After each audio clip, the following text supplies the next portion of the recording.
अस्सलामुअलैकुम स्टूडेंट्स, उम्मीद करता हूँ आप सब खैरियत से होंगे। तो आज हम एमएससी फाइनल ईयर का एक नया चैप्टर स्टार्ट करने जा रहे हैं जिसका नाम है रेट्रोसिंथेसिस या फिर डिस्कनेक्शन अप्रोच। तो सबसे पहले हम एटिमोलॉजी को देखेंगे कि ये वर्ड रेट्रोसिंथेसिस का मतलब क्या है। तो हम सबसे पहले इसके नाम से इसको समझने की कोशिश करते हैं। एक्चुअली ये जो वर्ड रेट्रो है ये एक लातीन ज़बान का लफ्ज है। It is a Latin word meaning backward। यानी अगर हम इस पूरे वर्ड का मतलब देखें तो it gives us backward synthesis। तो नाम हमें क्या बताता है? सिंथेसिस में देखें हम क्या करते हैं कि हम जो छोटे मटेरियल्स इस्तेमाल करके उनके साथ डिफरेंट केमिकल रिएक्शंस करवाते हैं और एक टारगेट मॉलिक्यूल या एक जो हमारा डिजायर्ड प्रोडक्ट है उसको फॉर्म करते हैं या उसको सिंथेसाइज करते हैं। तो बैकवर्ड सिंथेसिस में क्या होगा, उसका उलट, यानी हम एक टारगेट मॉलिक्यूल यानी जिसे हमने सिंथेसाइज करवाया है यानी उसको तोड़ेंगे, उसके डिफरेंट केमिकल्स रिएक्शंस करवाएंगे, उसके बॉन्ड्स जो हैं उनको ब्रेक करवाएंगे और हम उन स्टार्टिंग मटेरियल तक पहुंचेंगे कि जिनको इस्तेमाल करके हम वो कंपाउंड बना सकते हैं। तो ये सिंथेसिस जो बैकवर्ड में यानी उल्टी डायरेक्शन में मूव करती है इसे हम क्या कहते हैं, रेट्रोसिंथेसिस या फिर डिस्कनेक्शन अप्रोच। डिस्कनेक्शन का मतलब यही है कि एक मॉलिक्यूल में एटम्स जो है वो आपस में कनेक्टेड है केमिकल बॉन्ड्स के थ्रू, हमने उन केमिकल बॉन्ड्स को तोड़ना है, उनको डिस्कनेक्ट करना है और उसको हमने तोड़ कर उन स्टार्टिंग मटेरियल्स तक पहुंचना है कि जिनको हम इस्तेमाल करके अपना मॉलिक्यूल बना सकते हैं। तो डियर स्टूडेंट्स, जैसे कि मैंने आपको बताया कि इसमें हमने क्या करना है, एक टारगेट मॉलिक्यूल को तोड़कर छोटे छोटे उसके स्टार्टिंग मटेरियल्स तक पहुंचना है। तो रेट्रोसिंथेसिस की डेफिनेशन ही यही है, the process of breaking down a target molecule into readily available simple starting material. कि आपके पास एक लार्ज या बड़ा जो भी है एक टारगेट मॉलिक्यूल है, आपने उसको ब्रेक डाउन करना है, तोड़ना है और तोड़कर आपने उसके स्टार्टिंग मटेरियल्स तक पहुंचना है कि जो हमारे पास इजीली अवेलेबल होते हैं। अब ये जो ब्रेकिंग डाउन है ये दो तरीकों से की जाती है, डन बाय टू वेज। पहला जो तरीका है वो है बाय डिस्कनेक्शन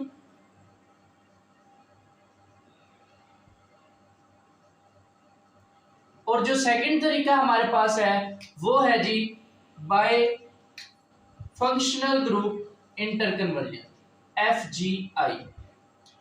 अब सिंपल सी बात है, डिस्कनेक्शन का मतलब यही है जैसे मैंने आपको इंट्रो में बताया, इसमें आपने क्या करना है, क्लीवेज ऑफ बॉन्ड,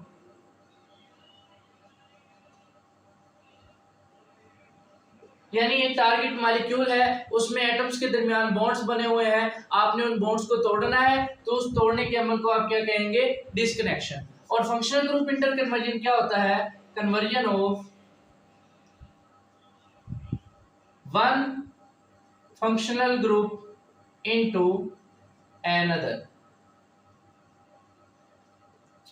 तो कुल मिलाकर ये टोटली देखें कि हमारे पास रेट्रोसिंथेसिस क्या है, कि वो प्रोसेस जिसमें एक टारगेट मॉलिक्यूल को तोड़कर आपने स्टार्टिंग मटेरियल्स तक पहुंचना है और वो जो ब्रेक डाउन है, वो जो टारगेट मटेरियल को तोड़ना है वो किन तरीकों से हो सकता है, या तो डिस्कनेक्शन के थ्रू कि आपने उसमें मौजूद एटम्स के दरमियान बॉन्ड्स की क्लीवेज करनी है, और दूसरी चीज क्या हो सकती है, फंक्शनल ग्रुप इंटरकन्वर्जन के थ्रू कि आपने एक फंक्शनल ग्रुप को कोई केमिकल रिएक्शन प्रोसीड करवा के दूसरे फंक्शनल ग्रुप में कन्वर्ट कर दिया। अब एक बात आपने ये याद रखनी है कि जितना भी रेट्रोसिंथेसिस का प्रोसेस है इट डिपेंड्स अपॉन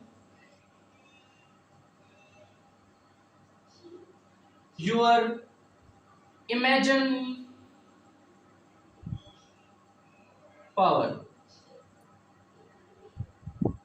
यानी रेट्रोसिंथेसिस का जितना भी अमल है ये आपकी इमेजिनरी पावर पे डिपेंड करता है कि जब भी आपने किसी मॉलिक्यूल को तोड़ना है तो आपने ये इमेजिन करना है कि आप उस मॉलिक्यूल को किन किन तरीकों से तोड़ सकते हैं, उनके दरमियान कौन सा आप मटेरियल जो है वो जो स्टार्टिंग मटेरियल है वो बना सकते हैं।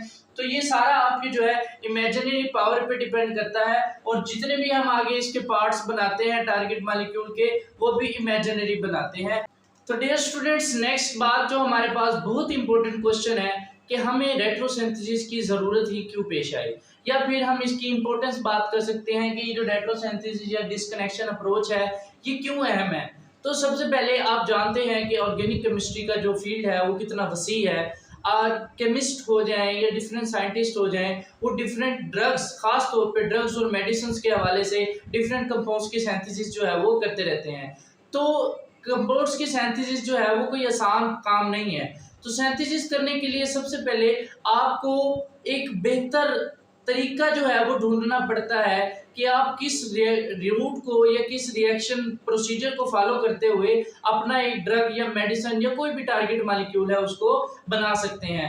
तो रेट्रोसिंथेसिस जो है इसका सबसे पहली ज़रूरत या अहम बात ये है कि ये हमें किसी भी टारगेट मॉलिक्यूल को सिंथेसाइज करने के लिए हमें एक तरीका बता देती है, कि एक बेहतर रास्ता बता देती है कि आप इस चीज़ को इस्तेमाल करते हुए इस रास्ते से चलें, ये केमिकल रिएक्शन करें और अपने टारगेट मॉलिक्यूल को बेहतर यील्ड के साथ तैयार कर लें। तो मैं लिख सकता हूं, it helps us to determine the best synthetic route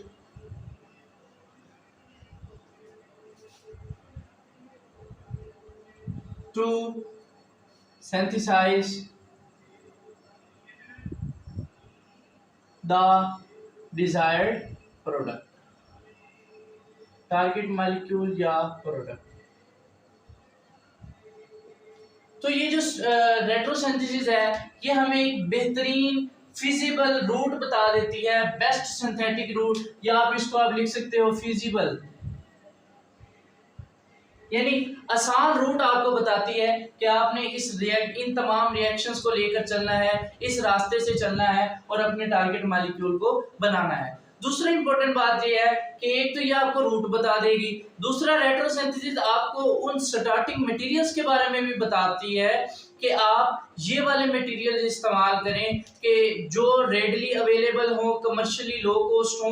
उन मटेरियल्स के बारे में भी ये आपको बताएगी कि लेट्स सपोज अगर आपने कोई ड्रग जो है पैरासीटामोल है या कोई भी इस तरीके की ड्रग है उसको आपने सिंथेसाइज करना है, तो नंबर 1 तो ये आपको ये बताएगी कि आपने इसको सिंथेसाइज करने के लिए ये वाले ऐसे रिएजेंट या ऐसे मटेरियल्स इस्तेमाल करने हैं जो लो कॉस्ट हो, कमर्शियली अवेलेबल हो, क्योंकि जब आप एक कंपाउंड की रेट्रोसिंथेसिस करते हैं, उसको तोड़ते हैं, तब आप उसके ओरिजिनल या स्टार्टिंग मटेरियल तक पहुंचते हैं। तो नंबर 1 तो ये आपको स्टार्टिंग मटेरियल के बारे में बताएगी। नंबर 2 आपको एक बेस्ट फिजिबल रूट भी बताएगी कि आप अपने अगर डिजायर्ड मॉलिक्यूल को सिंथेसाइज करना चाहते हैं तो आप इस रास्ते से चलें, इस रूट से चलें कि जो आसान केमिकल रिएक्शंस हैं उनको करते हुए आप अपनी प्रोडक्ट बना सकें। तो it also tells us about the readily available and commercially low cost starting materials।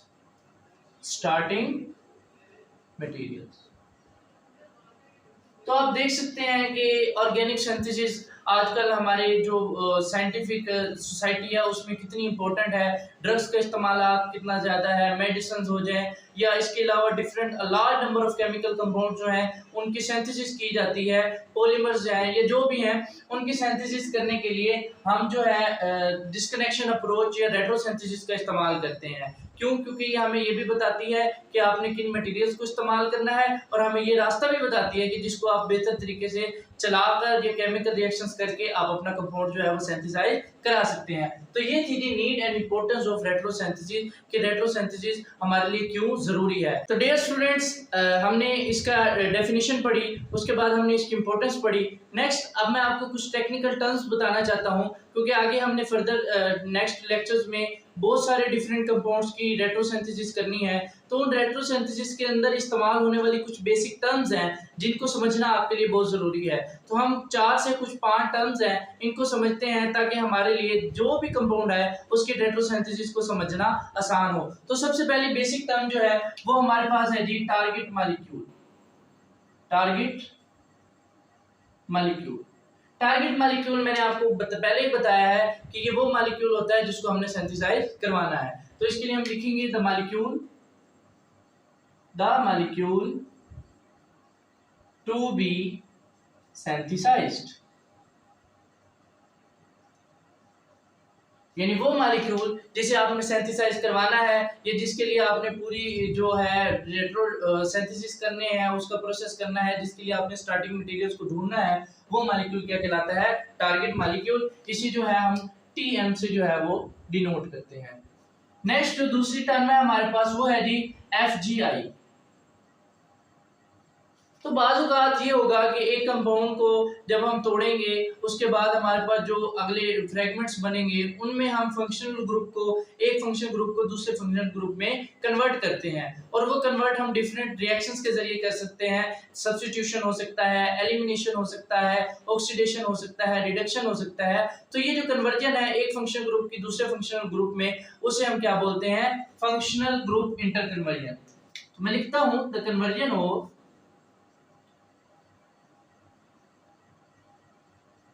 one functional group into another functional group by addition, elimination, substitution, oxidation, या फिर आप रिडक्शन और रिवर्स रिएक्शन यूज्ड। तो functional group inter conversion में क्या करते हैं कि आप एक फंक्शनल ग्रुप को दूसरे फंक्शनल ग्रुप में कन्वर्ट करते हैं बाय मींस ऑफ कोई भी रिएक्शन आप कर सकते हैं, एडिशन कर सकते हैं, एलिमिनेशन कर सकते हैं, सब्स्टिट्यूशन, ऑक्सीडेशन, रिएक्शन या कोई रिवर्स रिएक्शन जो एनालिटिक्स में इस्तेमाल होता है, आप उसके थ्रू जब एक फंक्शनल ग्रुप को दूसरे फंक्शनल ग्रुप में कन्वर्ट करेंगे, so that process is called FGI. तीसरी बात जो है वो है जी डिस्कनेक्शन।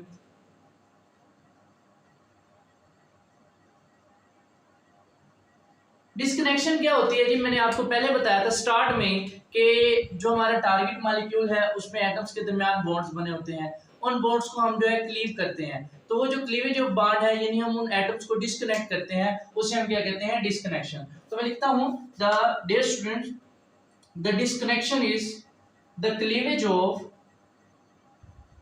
हाँ एक बात याद रखनी है, the imaginary cleavage of, the imaginary cleavage of bonds resulting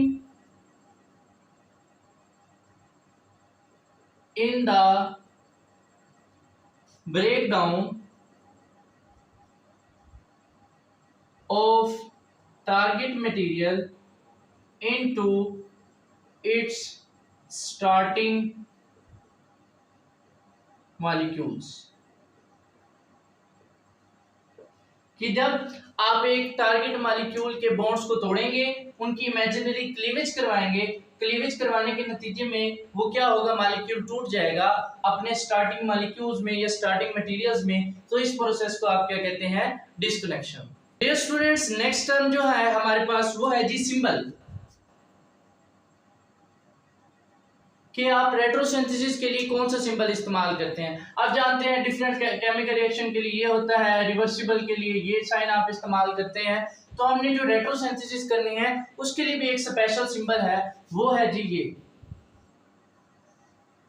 ये सिंबल आपने इस्तेमाल करना है फॉर रेट्रोसिंथेसिस और डिस्कनेक्शन अप्रोच, या फिर आप फंक्शनल ग्रुप इंटर कन्वर्जन। तो इनके लिए जो आपने सिंबल इस्तेमाल करना है वो ये होगा। तो नेक्स्ट टेक्निकल टर्म जो है डियर स्टूडेंट वो हमारे पास है जी सेंथोन। कि सेंथोन्स क्या होते हैं? तो जब आप एक टारगेट मॉलिक्यूल को तोड़ेंगे तो उससे जो फ्रेगमेंट बनते हैं उन्हें हम क्या कहते हैं? Synthons. the idealized fragments resulting from disconnection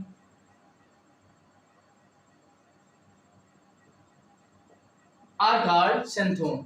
कि जब आप एक टारगेट मॉलिक्यूल के बॉन्ड्स को तोड़ते हैं, उनकी क्लीवेज करवाते हैं, तो उसके नतीजे में डियर स्टूडेंट्स जो हमारे पास फ्रेगमेंट्स बनते हैं उन्हें हम क्या बोलते हैं, सेंथोन। अब जी इनकी खास बात ये होती है, पहली बात ये है कि इट मे बी केटाइन और एनाइन। तो ये एक पॉजिटिवली चार्ज स्पीशीज भी हो सकती है या फिर नेगेटिवली चार्ज स्पीशीज भी हो सकती है। दूसरी इंपॉर्टेंट बात इसके बारे में, सेंथोन्स के बारे में ये है डियर स्टूडेंट्स के it may be an intermediate और not depending upon the chemical reaction. तो सेंथोन्स के बारे में डियर स्टूडेंट्स बात यह है कि केमिकल रिएक्शन पर डिपेंड करते हुए ये सेंथोन्स जो है वो एक रिएक्टिव इंटरमीडिएट हो भी सकती है और नहीं भी हो सकती। रिएक्टिव इंटरमीडिएट्स आपको पता है शॉर्ट लिव्ड स्पीशीज होती हैं जो किसी भी केमिकल रिएक्शन के दौरान बनती हैं और ये डिसाइड करती हैं कि जो हमारी प्रोडक्ट है वो किस तरीके की होगी। तो डियर स्टूडेंट्स जो सेंथोन्स हैं ये वो फ्रेगमेंट्स हैं जो अब एक टारगेट मॉलिक्यूल को हम तोड़ते हैं तो उसके नतीजे में जो फ्रेगमेंट्स बनते हैं वो सेंथोन्स हैं और ये केटाइन या एनाइन भी हो सकता है। उसके बाद ये डिपेंड करता है केमिकल रिएक्शन की नोयत पे कि ये इंटरमीडिएट हो भी सकते हैं और नहीं भी हो सकते। तो डियर स्टूडेंट्स हमारे पास लास्ट जो टेक्निकल टर्म है वो है जी रिएजेंट। तो रिएजेंट क्या होते हैं कि these are the molecules used in practice for xanthones. The molecules used in practice for xanthones। यानी अगर मैं आपको आम अल्फाज में समझाऊं तो एक टारगेट मॉलिक्यूल है, उसको हमने तोड़ा, उसके फ्रेगमेंट्स बने जिन्हें हमने क्या कहा, सेंथोन। अब वो जो सेंथोन्स हैं वो एक्चुअली चार्ज स्पीशीज होती हैं। उनकी प्रैक्टिस के लिए यानी हम ये देखते हैं कि ये सेंथोन्स किस रिएजेंट से हमारे पास आ सकते हैं। तो वो मॉलिक्यूल जिनसे वो सेंथोन्स बन सकते हैं उन्हें हम क्या कहते हैं, रिएजेंट। तो डियर स्टूडेंट्स ये कुछ टेक्निकल टर्म्स थी। अब मैं आपको एक एग्जांपल से समझाता हूं ताकि आपको ये तमाम टेक्निकल टर्म्स जो है वो अच्छे तरीके से क्लियर हो सकें। तो मेरे पास एक एग्जांपल है जी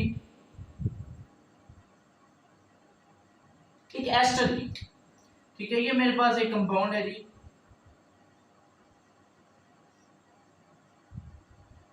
ये है जी मेरे पास टारगेट मॉलिक्यूल। अब ये मेरे पास एक एस्टर है और मैंने इसको सिंथेसाइज करवाना है, यानी इसके लिए मैंने टारगेट मटेरियल्स को ढूंढना है और मैं इसकी क्या करूंगा, बैकवर्ड सिंथेसिस करूंगा जिसे हम क्या कहते हैं, रेट्रोसिंथेसिस। तो वो कंपाउंड जिसकी आपने सिंथेसिस करवानी है उसे आप क्या कहते हैं, टारगेट मॉलिक्यूल। उसे आप क्या कहते हैं जी, टारगेट मॉलिक्यूल। तो हमारे पास जो टारगेट मॉलिक्यूल है वो हमारे पास जी ये एक एस्टर है। अब ये मैं आपको नेक्स्ट लेक्चर में समझाऊंगा कि कौन से बॉन्ड्स हम प्रेफर करते हैं तोड़ना, किन रूल्स के तहत हम डिस्कनेक्शन वगैरह करते हैं। डियर स्टूडेंट्स अभी आप बेसिक्स जो हमारे पास हमने अभी जो टेक्निकल टर्म्स पढ़ी हैं उनको समझने के लिए पहली टर्म थी जी टारगेट मॉलिक्यूल। ये वो मॉलिक्यूल है जिसको हमने सिंथेसाइज करवाना है, लाइक हमारे पास ये एक एस्टर है। अब अगर मैं इस बॉन्ड को यहाँ से ऐसे ब्रेक करता हूँ तो ये जो साइन है, ये साइन जो है ये आपने कोई भी बॉन्ड यानी डिस्कनेक्शन के लिए आपने इस्तेमाल करना है। डिस्कनेक्शन क्या थी, imaginary cleavage of a bond resulting in the breakdown of target molecule into its components। तो यहाँ से मैंने ये जो बॉन्ड तोड़ा है, ये जो ये साइन है या फिर ये साइन है, इन दोनों को आप इस्तेमाल करते हैं डिस्कनेक्शन के लिए।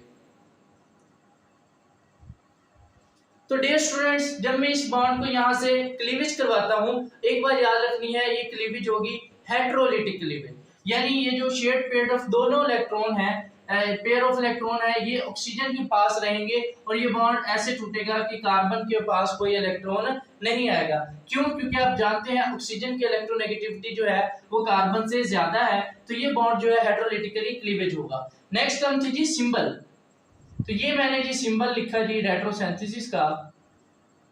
अब इसके ऊपर आपने ये मेंशन करना है कि कौन सा बॉन्ड आपने तोड़ा है। तो मैंने यहाँ से कार्बन और ऑक्सीजन का एस्टर बॉन्ड तोड़ा है, तो मैं यहाँ पे लिखूंगा CO एस्टर।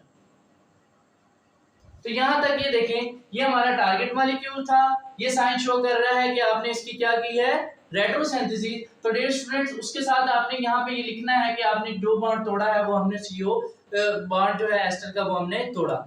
अब इसको जब मैं यहाँ से तोड़ूंगा, मैंने आपको पहले बताया इसकी इलेक्ट्रोनेगेटिविटी ज्यादा, इसकी इलेक्ट्रोनेगेटिविटी कम, तो दोनों इलेक्ट्रॉन जो है इसके पास जाएंगे, तो रिजल्टेंट फ्रेगमेंट्स जो है हमारे पास वो कुछ ऐसे बनेंगे। R ऑक्सीजन इस कार्बन पे आया पॉजिटिव चार्ज, और उसके बाद ये हमारे पास जो दूसरा फ्रेगमेंट है वो बनेगा ऐसे, ये ऑक्सीजन पे आया नेगेटिव चार्ज। तो डियर स्टूडेंट, जब एक टारगेट मॉलिक्यूल की डिसकनेक्शन की तो उससे जो फ्रेगमेंट्स हमारे पास बनते हैं उन्हें हम क्या कहते हैं, सेंथोन्स। इन्हें हम क्या कहेंगे, सेंथोन्स।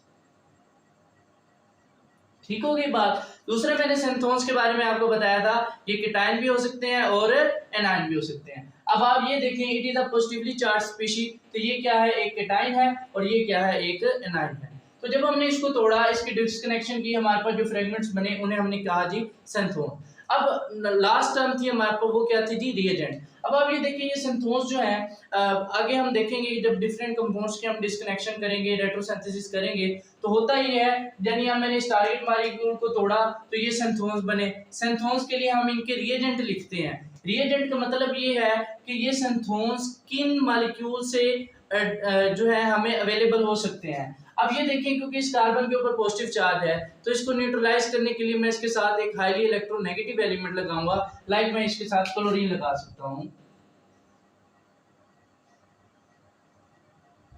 ये क्लोरीन, ठीक है।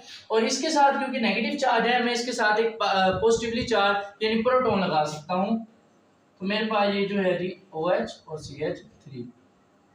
तो अब इन सेंथोस के, क्योंकि ये चार स्पीशीज हैं और हम जानते हैं चार स्पीशीज जो है वो लेस स्टेबल होती हैं, तो उसके लिए हम एक्चुअली इनके रिएजेंट्स लिखते हैं कि ये सेंथोन्स किन से आ सकते हैं। तो ये जो मैंने ये दो कंपाउंड, ये दो मॉलिक्यूल लिखे हैं, ये कहलाते हैं जी इक्विवेलेंट रिएजेंट्स, या सिंपली आप इन्हें रिएजेंट्स भी कह सकते हैं। तो रिएजेंट्स, जैसे मैंने डेफिनेशन में आपको बताया था, ये ऐसे कंपाउंड है जो सेंथोन्स की प्रैक्टिस के लिए इस्तेमाल किए जाते हैं। तो आगे कुछ सिंथेसिस आएंगे कि हम उनसे टारगेट मॉलिक्यूल लिखा, सेंथोन्स बनाए, फिर उनके हमने रिएजेंट्स लिखे, फिर उन रिएजेंट्स को वो तोड़ेंगे, फिर मजीद सेंथोन्स बनेंगे, फिर उनके हम रिएजेंट्स लिखेंगे। लेकिन जैसे जैसे हम इनके आदी हो जाते हैं तो हम देखेंगे कि हम ये जो चार्ट स्पीशीज यानी सेंथोन्स लिखने का जो स्टेप है ये हम स्किप कर देंगे। हम सीधा जो है टारगेट मॉलिक्यूल को तोड़ेंगे इन रिएजेंट्स के अंदर। तो ये हमारे पास रेट्रोसिंथेसिस की एक छोटी सी मैंने आपको एग्जांपल दी कि किस तरीके से हमारे पास एक टारगेट मॉलिक्यूल होगा, उसको हम तोड़ेंगे, साइन कौन सा आपने इस्तेमाल करना है, जो बॉन्ड तोड़ना है उसको आपने मेंशन करना है, सेंथोन्स के लिए आपने रिएजेंट किस तरीके से लिखने हैं। तो डियर स्टूडेंट्स, लेक्चर के आखिर में मैं आपको यानी इस डिस्कनेक्शन अप्रोच का थोड़ा सा हिस्टोरिकल बैकग्राउंड देता चलूं कि हो सकता है इसमें से कोई एमसीक्यूज वगैरह भी वो पूछ सकता है। तो हिस्टोरिकल बैकग्राउंड हम इसका देखते हैं।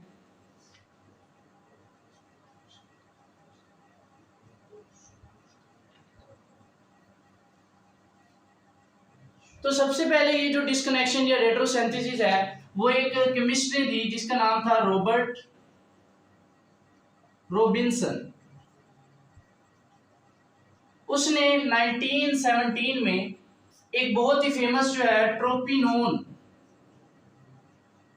एक कंपाउंड था, उसकी सिंथेसिस को पब्लिश किया। तो ये सबसे पहला जो केमिस्ट था रॉबर्ट रॉबिन्सन था जिसने हमें रेट्रोसिंथेसिस का जो है वो आइडिया दिया। डियर स्टूडेंट्स, उसने जो है ट्रोपिनोन सिंथेसिस बयान की 1917 में, जो बहुत फेमस हुई। अब उसने इसके लिए जो टर्म इस्तेमाल की थी, उसने इस्तेमाल की थी जी इमेजिनरी हाइड्रोलाइसिस।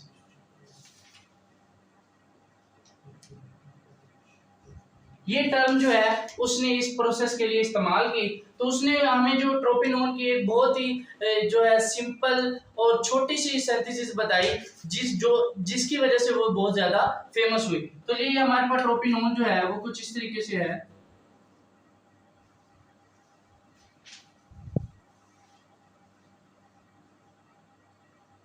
NME, तो ये हमारे पास ये ट्रोपिनोन है। उसने जी इसकी रेट्रोसिंथेसिस दी किस तरीके से, उसने इसके लिए जो टर्म इस्तेमाल की थी वो थी इमेजिनरी हाइड्रोलाइसिस।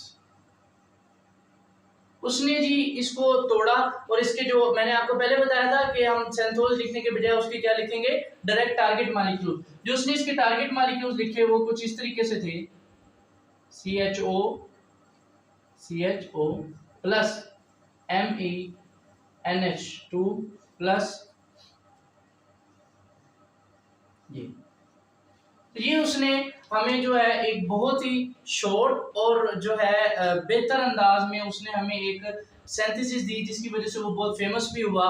और ये हमारे पास एक रेट्रोसिंथेसिस का जी हिस्टोरिकल बैकग्राउंड था।